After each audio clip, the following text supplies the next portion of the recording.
आहोत। आपल्यासोबत रुपालीताई चाकणकर आहेत, महिला आयोगाच्या अध्यक्षा। महिला आयोगाच्या अध्यक्षा आहात तुम्ही। 41 आमदारांचं अभूतपूर्व यश आणि त्यानंतर आता आमदार आता मंत्री होणार आहेत 9।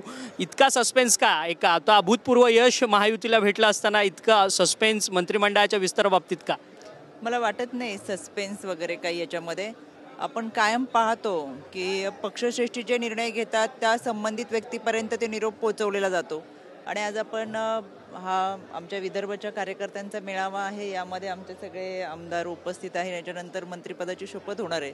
आपण देखील पाहणार आहोत आता कोण कोण मंत्रिपदाची शपथ घेत आहेत। बरीचशी नावं आपल्यापर्यंतही पोहोचलेली आहेत आणि त्यांनी देखील स्वतः सांगितले की आम्हाला निरोप मिळालेले आहे। परंतु आता स्थानिक स्वराज्य संस्थांच्या निवडणुका या विधानसभेच्या निवडणुकानंतर लागणार आहेत आणि त्या संदर्भातली पूर्वतयारी केली जाते।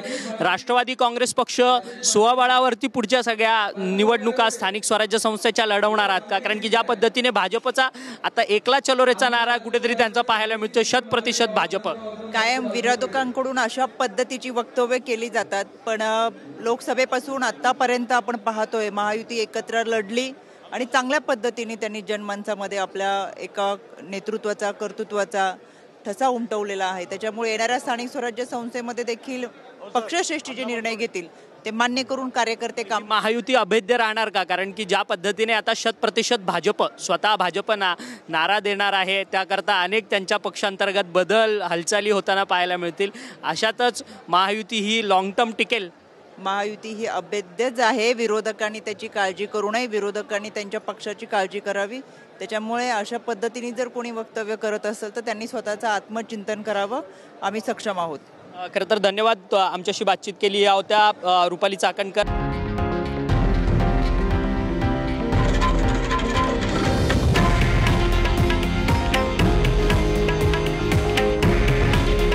हे आहे देशातील नंबर 1 न्यूज नेटवर्क आणि आपण पाहत आहात TV9 मराठी।